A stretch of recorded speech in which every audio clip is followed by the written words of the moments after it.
beforehand where they had to clear off the Antonitis and they tapped into the Rock Biters. So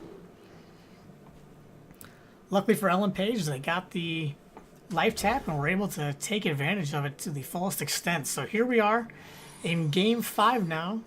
Ellen Page left with just the Druid and Whiskey Badger with the Mage that you just saw. Let's go ahead and see what the Druid has here. They're got a really good start with the Coin and the Innervates. They're gonna go with the Savage Combatant over the Piloted Shredder. The argument for the Savage Combatant here is it's a little bit stronger minion on board initially, as opposed, meaning the 5/4 stats as opposed to 4/3 stats is the obvious reason. But the less obvious reason is the gain that you get from the hero power. So you could pick off some low minions like a Mad Scientist, or coming up here potentially the Acolyte of Pain. Ellen Page would have been able to clear off with just the hero power.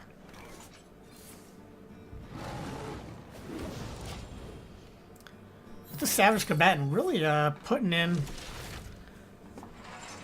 quite a bit of work thanks to that hero power, and now the Mage is already down to 22 here on turn 4, which is exactly what Ellen Page wanted to do. And Druid is generally considered to be a good matchup for the Druid against Freeze Mage because of the burst potential and the large health pool of the minions. Makes it really difficult for them, for the Freeze Mage to deal with, and a couple of silence.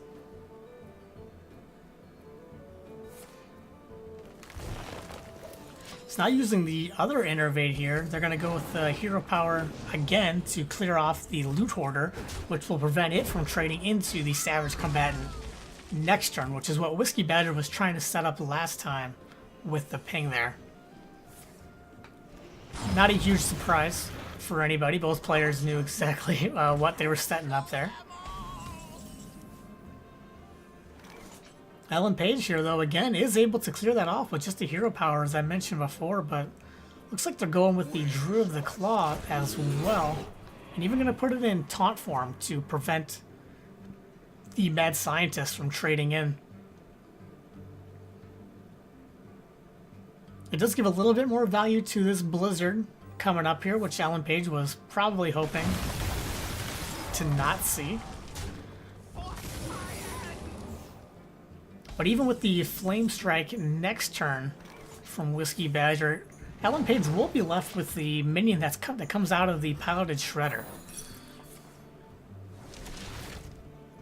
So we'll see how Whiskey Badger decides to navigate that. They could ping this turn and set up something else if they want to stall out.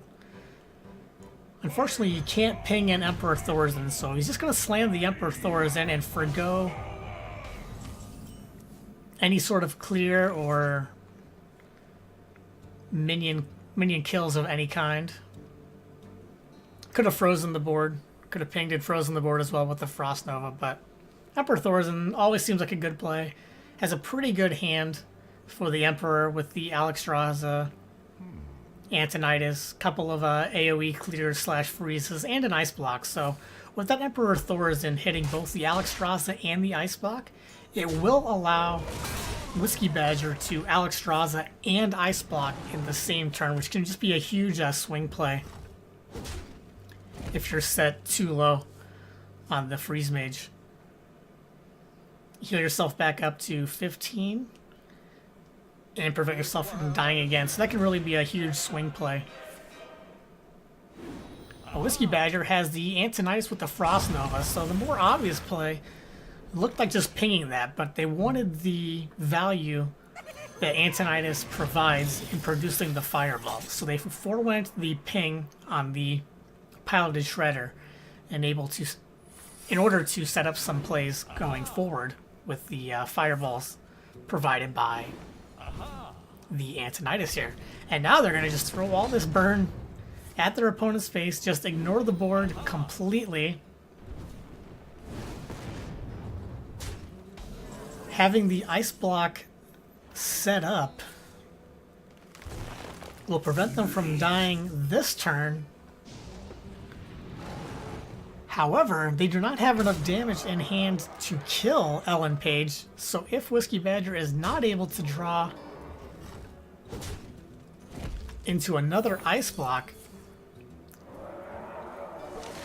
or a board stall of some kind, another freeze of some kind, they're going to be in a lot of trouble next turn. Doesn't look like they picked it up. So let's see if Whiskey Badger has a way out of this. He can Alexstrasza himself. Sets him back up to 15. He can stall out the Dr. Boom, and that's what he does.